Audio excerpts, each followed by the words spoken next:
ಕಲಾವಿದರ ಬೆಳಕು ಯಾವಾಗಲೂ ಕಷ್ಟದಿಂದ ಕೂಡಿರುತ್ತೆ. ಅದೇ ರೀತಿಯ ಒಬ್ಬ ಕಲಾವಿದರು ಈ ಮಟ್ಟಕ್ಕೆ ಬರಬೇಕು ಅಂದ್ರೆ ಎಷ್ಟು ಶ್ರಮ ಇದೆ ಅನ್ನೋದನ್ನ ನಾನು ಅಟ್ಲೀಸ್ಟ್ ಊಹಿಸ್ಬೋದು ಅಂತ ಹೇಳ್ತಾ, ಈ ಒಂದು ವೇದಿಕೆಯಲ್ಲಿ ಎಲ್ಲ ಗಣ್ಯರ ಜೊತೆಯಲ್ಲೂ ನನ್ನ ಒಂದು ಸಣ್ಣ ಸಣ್ಣ ಸಂಬಂಧಗಳನ್ನ ನಾನು ಹೊಂದಿದ್ದೇನೆ. ಸಣ್ಣ ಕಥೆಯ ಮುಖಾಂತರ ಅದನ್ನು ಹೇಳಲಿಕ್ಕೆ ಬಯಸ್ತೇನೆ. ಕೆಲಸ ಶುರು ಮಾಡಿದಾಗ ಸಣ್ಣ ಸಣ್ಣ ಕೆಲಸಗಳು ಬರ್ತಿತ್ತು. ಅದನ್ನು ಶ್ರದ್ಧೆಯಿಂದ ಮಾಡ್ತಾ ಮಾಡ್ತಾ ಸಿಕ್ಕ ಅವಕಾಶಗಳ ನನ್ನ ಅಯೋಧ್ಯೆ ತನಕ ತೆಗೆದುಕೊಂಡೋಯ್ತು. ಅಯೋಧ್ಯೆಯಲ್ಲಿ ನಾವು ಈ ಒಂದು ನಿರ್ಮಾಣ ಕಾರ್ಯ ಜವಾಬ್ದಾರಿಯನ್ನು ತಗೊಂಡಾಗ ಬಹಳ ಒತ್ತಡದ ಸಮಯ, ಸುಮಾರು 9 ತಿಂಗಳುಗಳ ಕಾಲ. ಆ ಸಮಯ ಒತ್ತಡವನ್ನ ಕೆಲವೊಮ್ಮೆ ಹೇಗೆ ಕಮ್ಮಿ ಮಾಡ್ಕೊಳ್ಳೋದಂದಾಗ ನಾನು ಹರಟೆಯ ಕಾರ್ಯಕ್ರಮನ, ನಮ್ಮ ಕೃಷ್ಣೇಗೌಡರು ಸರ್ ಕಾರ್ಯಕ್ರಮಗಳನ್ನ ನೋಡ್ತಾ ಇದ್ದೆ. ಆಗ ನನಗೆ ಮನಸ್ಸು ಹಗುರ ಆಗ್ತಿತ್ತು, ಮತ್ತೊಮ್ಮೆ ಕೆಲಸ ಮಾಡುವ ಸ್ಫೂರ್ತಿ ಸಹ ಬರ್ತಿತ್ತು. ಆ ರೀತಿಯಲ್ಲಿ ನಾವು ಕೃಷ್ಣೇಗೌಡರು ಸರ್ನ ನಾವು ಅಲ್ಲಿ ಅಯೋಧ್ಯೆಯಲ್ಲೂ ನೆನೆಸ್ಕೊತಾ ಇದ್ವಿ. ಇದೇ ರೀತಿಯಲ್ಲಿ ಈ ಒಂದು ಕೆಲಸದ ಆಯ್ಕೆ ಮಾಡಬೇಕಾದ ಸಮಯದಲ್ಲಿ ಅದು ಜೀವನದ ದೊಡ್ಡ ಒಂದು ಡಿಸಿಷನ್ ಮೇಕಿಂಗ್ ಒಂದು ಮಾಡಬೇಕಾಗಿರುತ್ತೆ. ಕೆಲವೊಮ್ಮೆ ವಿದ್ಯೆ ಆದ ನಂತರ, ನಮ್ಮ ವಿದ್ಯಾಭ್ಯಾಸ ಮುಗಿದ ನಂತರ ಕೆಲಸ ಮಾಡೋದಷ್ಟೇ ನಮ್ಮ ಎಸ್ಪೆಷಲಿ ನಮ್ಮ ತಾಯಿಯವ್ರಿಗೂ, ಇಲ್ಲಪ್ಪ ಇವನು ಕೆಲಸಕ್ಕೆ ಹೋಗ್ಬಿಡ್ಲಿ, ಇವನು ಯಾವುದೇ ರೀತಿಯ ಅಪ್ಪ ಹಾಕಿದ ಹಾಲದ ಮರ ಅಂತ ಇದರಲ್ಲೇ ಇರೋದು ಬೇಡ. ಯಾಕಂದ್ರೆ ಇದು ಬಹಳ ಶ್ರಮದ ಕೆಲಸ ಆಗಿರುತ್ತೆ. ಬೆಳಗಿಂದ ಸಂಜೆಯ ತನಕ ನಮ್ಮ ಸಂಬಂಧ ಕಲ್ಲಿನ ಜೊತೆನೆ, ನಮ್ಮ ಮಾತಿರ್ಬೋದು, ನಮ್ಮ ಕಷ್ಟ ಇರ್ಬೋದು, ನಮ್ಮ ಸುಖ ದುಃಖ ಎಲ್ಲವನ್ನ ಕಲ್ಲಿನ ಜೊತೆ ಹಂಚ್ಕೋತಾ ಇರ್ತೀವಿ. ಯಾಕಂದ್ರೆ ಕಲ್ಲಿನಿಂದ ನೀವು ದೂರ ಇದ್ರೆ ಅದು ಯಾವುದೇ ರೀತಿಯ ರೂಪವನ್ನು ತೆಗೆದುಕೊಳ್ಳೋದಿಲ್ಲ. ಅದು ನಿಮ್ಮ ಸಮಯವನ್ನು ಹೆಚ್ಚಿನ ಸಮಯವನ್ನು ಅದು ಅಪೇಕ್ಷೆ ಪಡುತ್ತೆ.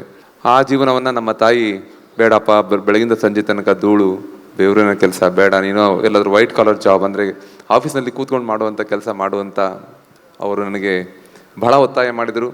ಅದು ನನ್ನ ಮನಸ್ಸು ಯಾವಾಗಲೂ ವಿಸ್ಮಯ. ಈ ಒಂದು ವಿಸ್ಮಯ ಕಡೆಗೆ ಗಮನ.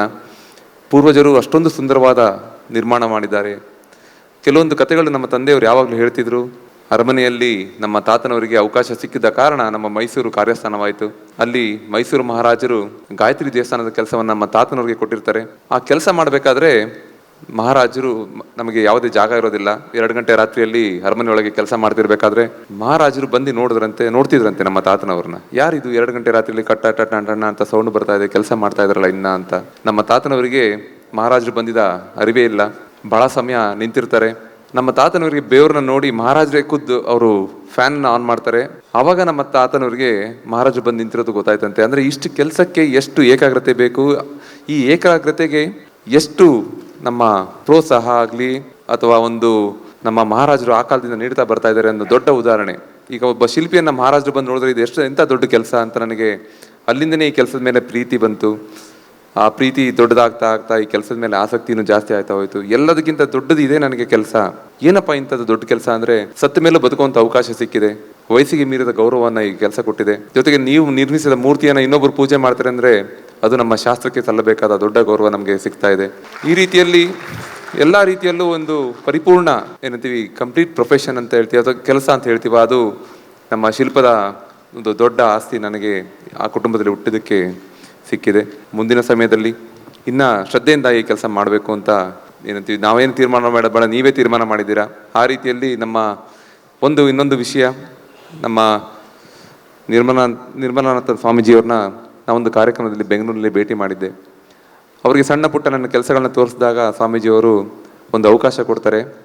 ಅವಕಾಶ ಕೊಟ್ಟು ಅವರು ಬಿಡುವಿನ ಒತ್ತಡದ ಸಮಯದಲ್ಲಿ ಮನೆಗೆ ಬಂದಾಗ ಸರಿಸುಮಾರು ಒಂದು 5 ನಿಮಿಷಕ್ಕಂತ ಬರ್ತಾರೆ. 2 ಗಂಟೆಗಳ ಕಾಲ ನನ್ನ ಜೊತೆ ಒಂದು ಸಮಯನ ಕಳೀತಾರೆ. ಸ್ವಾಮೀಜಿಯವರಿಗೆ ನಮ್ಮ ಕೃಷ್ಣೇಗೌಡರು ಸರ್ ಹೇಳಿದಾಗ ಎಲ್ಲದರ ಬಗ್ಗೆನೂ ಜ್ಞಾನ ಜಾಸ್ತಿ. ಅದಕ್ಕೆ ದೊಡ್ಡ ಉದಾಹರಣೆ ನಮ್ಮ ಶಿಲ್ಪಶಾಸ್ತ್ರದ ಬಗ್ಗೆನೂ ಸಹ ಮತ್ತು ಶಿಲ್ಪದ ಸೌಂದರ್ಯದ ಬಗ್ಗೆನೂ ಸಹ ಅವರ ಒಂದು ಏನಂತೀವಿ ಅಬ್ಸರ್ವೇಷನ್ ನನಗೆ ಬಹಳ ಇಷ್ಟವಾಯಿತು. ಪ್ರತಿಯೊಂದನ್ನು ಸೂಕ್ಷ್ಮವಾಗಿ ನೋಡ್ತಾ ಇದ್ರು. ಅವರು ಒಂದು ದೇವಿ ಮೂರ್ತಿ ನಿರ್ಮಾಣಕ್ಕೆ ನನಗೆ ಒಂದು ಏನಂತೀವಿ ಆಜ್ಞೆಯನ್ನು ಮಾಡಿದರು. ಆ ನಿರ್ಮಾಣದ ಸಮಯದಲ್ಲಿ ಅರುಣ್, ಇದು ಮೂಗುತಿ ಸಮೇತ ನಾವು ದೇವಿಯನ್ನು ನಿರ್ಮಾಣ ಮಾಡಿ ಅಂತ ಹೇಳಿ ಕೇಳ್ಕೊಂಡ್ರು. ನಾನು ಯಾವತ್ತೂ ದೇವಿಯ ಮೂರ್ತಿಯನ್ನು ಮೂಗುತಿಯ ಸಮೇತ ನಿರ್ಮಾಣ ಮಾಡಿರಲಿಲ್ಲ. ಆಗ ಇರಪ್ಪ ಇದೊಂದು ಅವಕಾಶ ಇದೆ ಅಂತೇಳಿ ನಿರ್ಮಾಣ ಮಾಡಿದಾಗ ಸ್ವಾಮೀಜಿಯವರು ಸರಿಸುಮಾರು ಒಂದು 70 ಭಾಗ ಮುಗಿದಾಗ ನೋಡ್ಲಿಕ್ಕೆ ಬಂದಿದ್ರು. ಅವರು ನನಗೆ ನೋಡಿ ಹಾಗೆ ಹೋಗ್ಲಿಲ್ಲ, ಎಲ್ಲ ವಿಷಯದ ಬಗ್ಗೆ ಒಂದು ಅರಿವನ್ನು ನೀಡುತ್ತಾ ಒಂದು ವಿಷಯ ಹೇಳಿದ್ರು. ಅರುಣ್, ನೀವು ಒಂದು ಶಿಲ್ಪ ಗುರುಕುಲ ಮಾಡ್ಲಿಕ್ಕೆ ಏನ್ ಬೇಕು ನಿಮಗೆ? ಅವರ ಮನಸ್ಸು ಎಷ್ಟು ದೊಡ್ಡದು ಅಂದ್ರೆ, ಸರ್ ನನಗೊಂದು 2 ಎಕರೆ ಇದ್ರೆ ನಡ್ಬೋದು ಸರ್, ಹಾಗೆ ನಿಮ್ಗೆ 5 ರಿಂದ 10 ಎಕರೆ ಜಾಗ ಕೊಡ್ತೀನಿ, ಶಿಲ್ಪ ಗುರುಕುಲ ಸಂಬಂಧಪಟ್ಟ ಎಲ್ಲ ವಿಷಯದ ಬಗ್ಗೆ ತೆಗೆದುಕೊಂಡು ಬನ್ನಿ ಅಂತ ಅವತ್ತು ಅವ್ರು ನನಗೆ ವಿಷಯವನ್ನ ಹೇಳ್ತಾರೆ.